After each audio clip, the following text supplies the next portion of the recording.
સ્વામિનારાયણ હરે સંવંત 1876 માગસર સુધી બીજને દિવસે સ્વામી શ્રી સહજાનંદ મહારાજ શ્રી ગજરામધી દાદા ખચરના દરબારમાં શ્રી વાસુદેવ નારાયણના મંદિર આગળ લીમડાના વૃક્ષ હેઠે ઢોલિયા ઉપર દક્ષિણાદે મુખારવિંદે બિરાજમાન હતા. એ માથે ધોરી પાક બાંધી હતી અને ધોરો ખેસ પહેર્યો હતો. એ ધોરી ચાદર ઓઢી હતી ને પીરા પુષ્પના તોરા પાકને વિશે બિરાજમાન હતા. ને બે કાન ઉપર પીરા પુષ્પના ગુચ્છ બિરાજમાન હતા ને તે ગુચ્છની ઉપર ગુલાબના પુષ્પ બિરાજમાન હતા. ને કંઠને વિશે પીરા પુષ્પના હાર બિરાજમાન હતા અને જમણા હાથમાં ધોરુજી સેવતીનું પુષ્પ તેને ફેરવતા હતા. અને પોતાના મુખારવિંદની આગળ મુનિ તથા દેશ દેશના હરિભક્તની સભા ભરાઈને બેઠી હતી. પછી શ્રીજી મહારાજે મુનિ પ્રત્યે પ્રશ્ન પૂછ્યો છે. એક હરિજન છે તે સંસારને તજીને નિસર્યો છે ને અતિ ત્રેવ્ય વૈરાગ્યવાળો છે તો નથી, અને દેહ કરીને તો વર્તમાન યથાર્થ પારે, અને મનમાં થોડી થોડી સંસારની વાસના રહે છે. તેના વિચારે કરીને ખોટી કરી નાખે એવો એક ત્યાગી ભક્ત છે, અને તેને ભગવાનનો નિશ્ચય પણ દઢ છે. અને વળી બીજો ગ્રસ્ત ભક્ત છે, તેને પણ ભગવાનનો નિશ્ચય દઢ છે ને આજ્ઞાએ કરીને ઘરમાં રહ્યો છે ને સંસાર થકી ઉદાસ છે. અને જેટલી ત્યાગીને સત્સંગમાં વાસના છે તેટલી તે ગૃહસ્થની બેન વાસના છે. અને બે જે ભગવાનના ભક્ત તેમાં કોણ શ્રેષ્ઠ છે? પછી મુક્તાનંદ સ્વામી બોલ્યા છે, ત્યાગી ભક્ત શ્રેષ્ઠ છે. ત્યારે શ્રીજી મહારાજ બોલ્યા છે, ઓલિયો મૂંઝાઈને પોતાની મેરે મેઘ લઈને નિસર્યો છે, તે કઈ રીતે શ્રેષ્ઠ છે? ને ગૃહસ્થ તો આજ્ઞા કરીને ઘરમાં રહ્યો છે, તે કેવી રીતે નૂન છે? પછી શ્રીજી મહારાજે પ્રશ્નનું મુક્તાનંદ સ્વામીને બહુ પ્રકારે સમાધાન કર્યું, પણ સમાધાન થયું નહીં. પછી મુક્તાનંદ સ્વામી બોલ્યા છે, હે મહારાજ, તમે ઉત્તર કરો.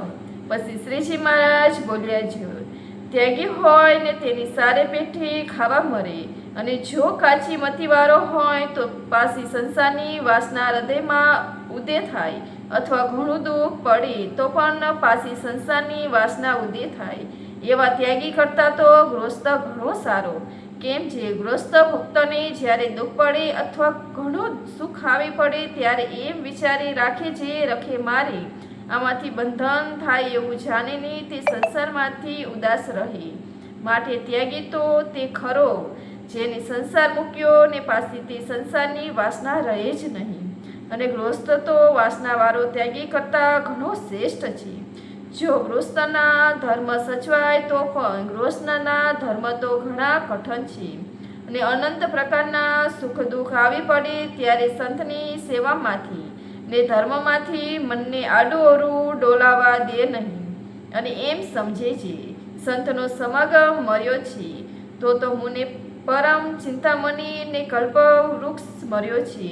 અને ધન દોલત દીકરા દીકરી તો સર્વ સપનું તુલ્ય છે, અને સાચો લાભ તે સંતનો સમાગમ મર્યો એ જ છે એમ સમજી. અને ગમે તેવી ભારે દુઃખ આવી પડે પણ તેને કરીને પાછો પડે નહીં. એવો જે ગૃહસ્થ તે અતિ શ્રેષ્ઠ છે. અને સૌ કરતાં ભગવાનના ભક્ત થવું એ ઘણું કઠણ છે, અને ભગવાનના ભક્તનો સમાગમ મરવો ઘણો દુર્લભ છે. એમ કરીને તે ઉત્તર શ્રીજી મહારાજે ભગવાનને સંતના મહિમામાં મુક્તાનંદ સ્વામીના કીર્તન ગૌરાવ્યા. પછી મુક્તાનંદ સ્વામીએ પ્રશ્ન પૂછ્યો છે, શ્રુતિમાં એમ કહ્યું છે, અંતે વા મતિ સા ગતિ, એવી રીતે કહ્યું છે જે અંતકારે ભગવાનને વિશે મતિ રહે તો ગતિ થાય, અને ન રહે તો ન થાય, એવો એ સૃષ્ટિનો અર્થ ભાષે છે. ત્યારે જે ભક્ત કરીને હોય તેનો શો વિષય છે? પછી શ્રીજી મહારાજ બોલ્યા છે, જેમ સાક્ષાત ભગવાનની પ્રાપ્તિ થઈ છે તેને અંધકારે સ્મૃતિ રહે અથવા ન રહે તો પણ તેનું અકલ્યાણ થાય નહીં, તેને તો ભગવાન રક્ષા કરે.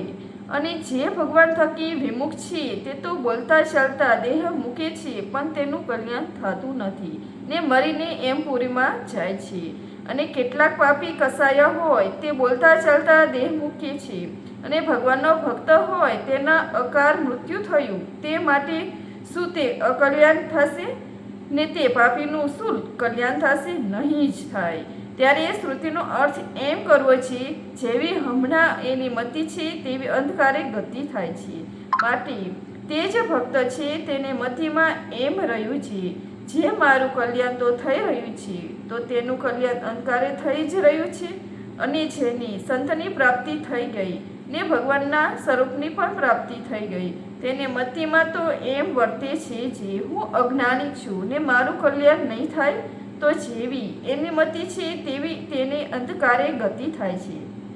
અને જે ભગવાનના દાસ થયા છે તેને તો કાંઈ કરવું રહ્યું નથી, એના દર્શન કરીને તો બીજા જીવનું કલ્યાણ થાય છે, તો એનું કલ્યાણ થાય એમાં શું કહેવું. પણ ભગવાનનું દાસપણું આવવું એ ઘણું કઠણ છે. કેમ છે? ભગવાનના દાસ હોય તેના તો એ લક્ષણ છે જે દેહને મિથ્યા જાણી ને પોતાના આત્માને સત્ય જાણી, અને પોતાના જે સ્વામી તેને ભોગવ્યાના જે પડદા તેને પોતે ભોગવાને અર્થી ઈચ્છે જ નહીં, અને પોતાના સ્વામીનું ગમતું મૂકીને બીજું આચરણ કરે જ નહીં. એવા જે હોય તે હરિનો દાસ કહેવાય, અને જે હરિનો દાસ હોય એને દેહરૂપે વર્તે તે તો પ્રાકૃત ભક્ત કહેવાય. ઇતિ વૈષ્ણવ ગઢડા પ્રથમનું 14મું પૂરું થયું. સહેજાનંદ સ્વામી મહારાજની જય.